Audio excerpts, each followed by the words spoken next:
country of the Philippines celebrates its rich harvest through the popular Salatimanis, meaning dance of the corn. This dance is performed during the corn harvest festival, when the vast fields of yellow corn transform into a lively celebration ground.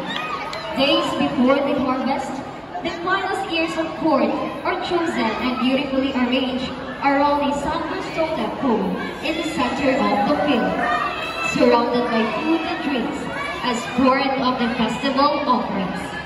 Farmers and villagers dress in the vibrant colors of corn, yellow, green, and beige, joyfully gather to dance as soon as the regalia music begins to play.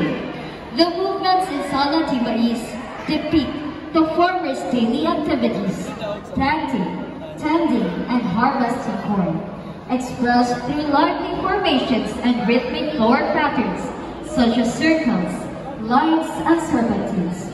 Holding 2 ears of corn, the dancers symbolize unity, hard work, and gratitude.